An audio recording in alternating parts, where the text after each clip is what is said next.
Chers administrés, nous voilà donc déconfinés depuis 2 jours.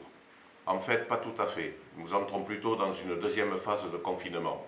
Un peu plus de liberté individuelle, une vie économique qui reprend peu à peu, une vie sociale encore convalescente et une rentrée scolaire difficile à mettre en œuvre.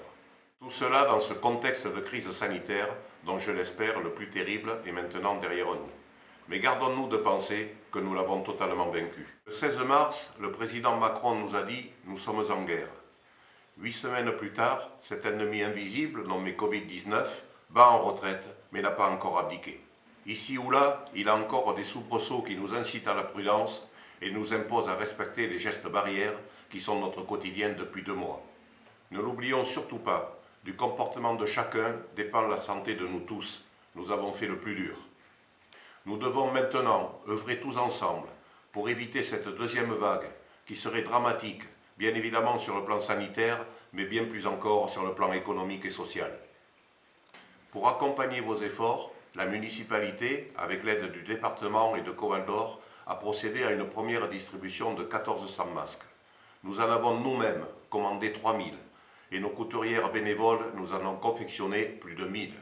Je les en remercie déjà très chaleureusement avant de le faire un petit peu plus tard et de façon plus officielle.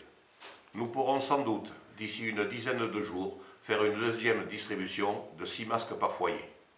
À peine sortie de la crise de 2008, cette crise sanitaire est venue frapper de plein fouet des pans entiers de notre économie.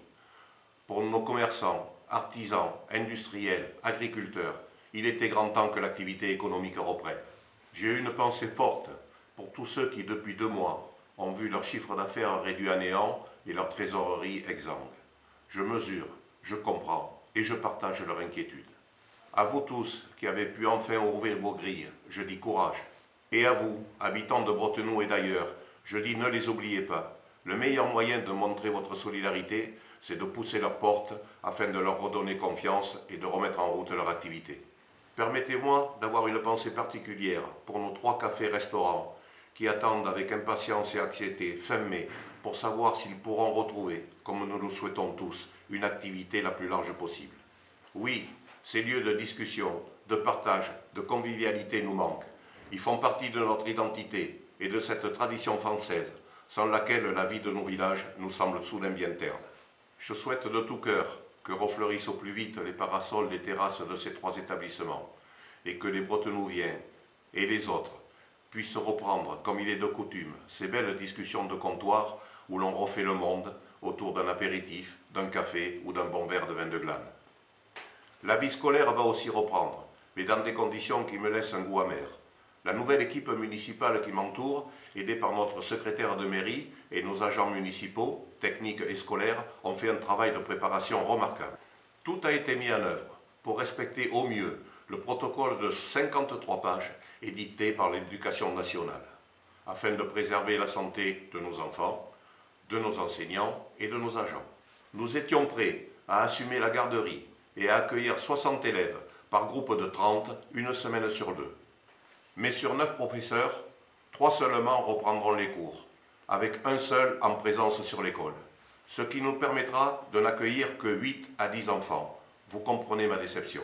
J'espère que cette situation ne durera pas, tant elle est regrettable pour nos enfants, pour les parents et pour tous ceux qui ont œuvré pour une ouverture sereine et en sécurité de notre groupe scolaire. Après des semaines d'anxiété et d'angoisse, notre EHPAD retrouve le sourire. Tous nos résidents sont considérés comme guéris, pour le plus grand soulagement de leurs familles et de tout le personnel auquel j'adresse encore aujourd'hui mes plus vifs remerciements.